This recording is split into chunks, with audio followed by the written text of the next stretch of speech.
Hello दोस्तों, स्वागत है आपका कौशलशाला में। और आज हम 13 जून की परीक्षा न्यूज कवर करेंगे। तो आइए शुरू करते हैं 13 जून का परीक्षा न्यूज। तो सबसे पहली खबर कि 25 वर्षों के बाद युद्ध और ऑपरेशन इतिहास के संग्रह और संकलन पर नीति को मंजूरी मिल चुकी है। अब तक क्या होता था कि जितने भी युद्ध और अभियान होते थे उनके विवरण और विवरण जितने भी इकट्ठे किए जाते थे उनको सार्वजनिक नहीं किया जाता था, क्योंकि ये एक बहुत स्ट्रेटेजिक इशू था। मतलब जिससे कि हमारी जानकारी किसी दूसरे देश के हाथ ना लग जाए। लेकिन अब ऐसा होगा कि युद्ध होने के या कोई भी अभियान है उसके 2 वर्ष के अंदर, 2 वर्ष के बाद आपको कमेटी बनानी होगी, और उस कमेटी का काम होगा कि इतिहास का संकलन करना। और उस इतिहास को 25 वर्षों के बाद सार्वजनिक किया जा सकता था, किसी को भी पढ़ने के लिए, आम व्यक्तियों के लिए भी वो जारी किया जा सकता था। तो इसको किसने, इस नीति को किसने मंजूरी दी है? डिफेंस मिनिस्ट्री ने। डिफेंस मिनिस्ट्री के अंदर में आएगा ये सारा काम। तो हमें ये पता होना चाहिए। अगली जो न्यूज है वो है one nation one ration card से संबंधित। कुछ स्टेट ऐसे थे जिन्होंने अब तक one nation one ration card योजना को लागू नहीं किया था। उनमें एक है पश्चिम बंगाल। तो सुप्रीम कोर्ट ने कहा है वेस्ट बंगाल से कि आप इसे तत्काल लागू कीजिए। One nation one ration card का मतलब क्या है कि आपका कोई राशन कार्ड किसी एक स्टेट में है, सपोज यूपी में है आपका राशन कार्ड, लेकिन आप नौकरी कर रहे हैं या मजदूरी कर रहे हैं सपोज करिए महाराष्ट्र में। तो अब तक क्या होता था इस योजना के लागू होने से पहले कि आपको राशन नहीं मिल पाता था महाराष्ट्र में, क्योंकि आपका राशन कार्ड यूपी का है। लेकिन अब उस सबको इंटीग्रेटेड कर दिया गया है, आप कहीं से भी, कहीं का भी राशन कार्ड हो, कहीं से भी टीडीएस का लाभ ले सकते हैं। लेकिन बंगाल, दिल्ली, कुछ स्टेट ऐसे थे जिन्होंने अब तक इसको लागू नहीं किया था। तो अब इनको भी लागू करना होगा। इसके अलावा दिव्यांग युवाओं के लिए एक फेलोशिप शुरू की है। किस डिपार्टमेंट ने? National centre for promotion of employment for disabled people. इस संस्था ने दिव्यांग युवाओं के लिए फेलोशिप की घोषणा की है। एक और बड़ी न्यूज जो कि एग्जाम में बहुत ही इम्पोर्टेंट है कि आईआईटी कानपुर के प्रोफेसर हैं मुकेश शर्मा, नाम पता होना चाहिए। इनको WHO global air pollution and health technical advisory group का मानद सदस्य नियुक्त किया गया है। तो ये इम्पोर्टेंट है। इसके अलावा एक और इम्पोर्टेंट न्यूज कि महाराष्ट्र रामकृष्ण मठ और मिशन के उपाध्यक्ष स्वामी शिव मयानंद जी का 86 वर्ष की उम्र में कलकत्ता में निधन हो गया। प्रधानमंत्री मोदी जी ने ट्वीट करके शोक भी जताया है इनके निधन पर, क्योंकि खुद भी वो रामकृष्ण मठ से जुड़े रहे हैं। तो इसलिए ये हमारे लिए एग्जाम के पॉइंट ऑफ व्यू से काम का हो जाता है, स्वामी शिव मयानंद जी। अंतर्राष्ट्रीय में पहली बड़ी खबर कि G7 की समिट शुरू हो गई है इंग्लैंड के कार्विस बे में। लेकिन उससे पहले एक आउटरीच प्रोग्राम शुरू हुआ, क्योंकि इंडिया को भी इसमें इस बार गेस्ट के तौर पे बुलाया गया है। तो प्रधानमंत्री श्री नरेंद्र मोदी जी ने इस आउटरीच सत्र में भाग लिया। और इसमें मुख्यतः किसकी बात हुई? Building back stronger health. तो ऑब्वियस सी बात है, कोरोना का समय है तो हेल्थ के इशू पे सबसे ज्यादा बात होगी।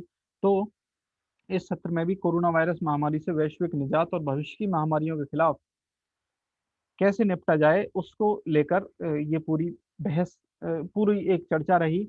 और मोदी जी ने ट्रिप्स में कुछ, जो डब्ल्यूटीओ का एक एग्रीमेंट है ट्रिप्स एग्रीमेंट, तो कुछ छूट मांगने के लिए G7 देशों से भी समर्थन मांगा कि हमें कुछ छूट मिलनी चाहिए, जिससे कि हम अपने लोगों के लिए वैक्सीनेशन और मेडिसिन, इन सारे सेक्टर पे और अच्छे से काम कर सकें। तो ये डब्ल्यूटीओ से, ये एक पूरा एक, इसके ऊपर एक अलग से वीडियो बनाया जा सकता है, क्योंकि बड़ा इशू है इसको समझने के लिए। तो ये सारी बात आउटरीच प्रोग्राम में हुई। इसके अलावा G7 नेताओं ने अपनी समिट में एक बहुत महत्वपूर्ण परियोजना को लागू करने की बात कही है, जिसका नाम है बिल्ड बैक बेटर वर्ल्ड। क्या है ये? जो चीन चीन की एक योजना है बेल्ट एंड रोड इंफ्रास्ट्रक्चर, जिसके तहत क्या होता है, बेल्ट एंड रोड इंफ्रास्ट्रक्चर में चीन क्या करता है कि अलग अलग देशों को पैसे देता है कि आप अपने यहाँ पर हमारे पैसे से रोड बनाइए, या हॉस्पिटल बनाइए, या अलग अलग इंफ्रास्ट्रक्चर बनाइए, डैम बनाइए, है ना।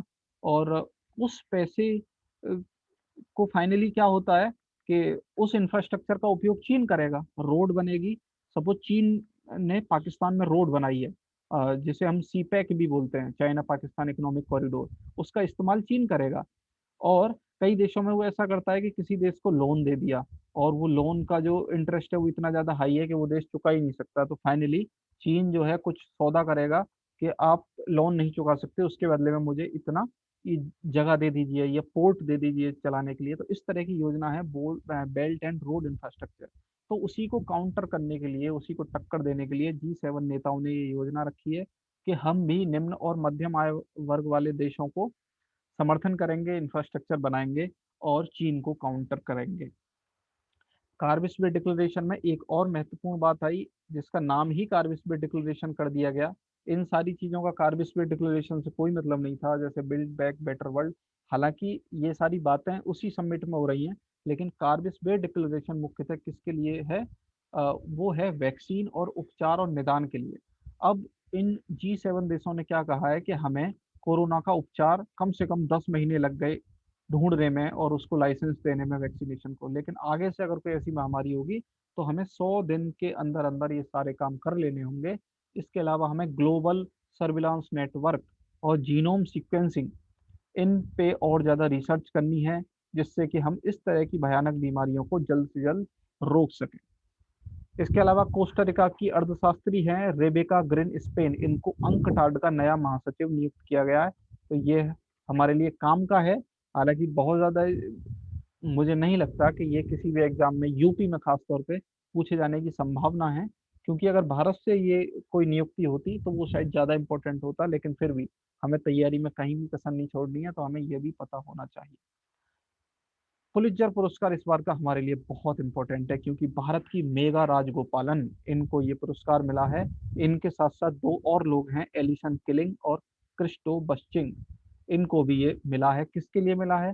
कि चीन का एक प्रांत है जिंजियांग प्रांत, वहां पर मुसलमानों को अलग से कैंप में डालकर हिरासत में लेकर उनको को नजरबंद रखा जाता है। तो उस रिपोर्ट को ये लोग, तीनों लोग मिलकर बाहर लेकर आए थे, उसके लिए इन्हें पुलित्जर पुरस्कार मिल रहा है। नाम है मेघा राजगोपालन।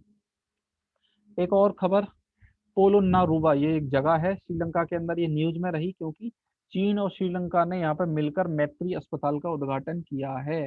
तो क्योंकि श्रीलंका हमारा पड़ोसी है, इसलिए हमें पता होना चाहिए कि अ, और दूसरा कि इससे अगर सामान्य अस्पताल होता तो हमें जानने की जरूरत नहीं थी, लेकिन चीन की मदद से खुल रहा है, तो हमें पता रहना चाहिए, क्योंकि चीन हमारे आसपास के देशों पर क्या हरकत कर रहा है वो हमेशा न्यूज में रहता है, उस पर सवाल बनने की भी संभावनाएं बन जाती हैं। इसके अलावा घाना न्यूज में है, क्योंकि घाना में वनों की कटाई से निपटने के लिए एक ही दिन में 5 मिलियन पेड़ लगा दिए गए, यानी 50 लाख पौधे एक ही दिन में लगा दिए गए। तो ये भी अपने आप में एक बड़ी न्यूज है। घाना कहाँ है ये आप देख सकते हैं, अटलांटिक ओशियन इसके बिल्कुल किनारे पर है, कोस्ट पे है घाना। कॉफी के लिए बहुत प्रसिद्ध है, आपको पता होगा। तो अफ्रीका महाद्वीप के बिल्कुल पश्चिमी तट पर घाना देश है। खेल कूद से संबंधित बड़ी खबर, चेक गणराज्य की बारबोरा क्रेजिसिकोवा, इन्होंने फ्रेंच ओपन टेनिस में महिला एकल का खिताब जीत लिया है।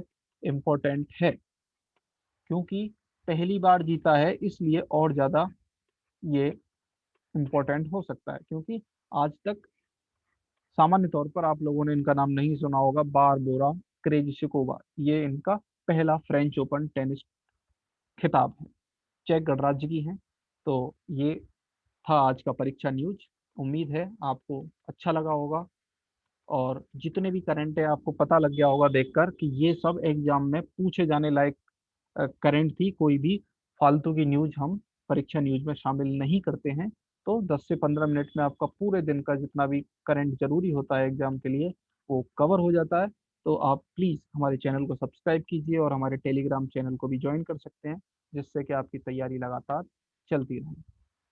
धन्यवाद।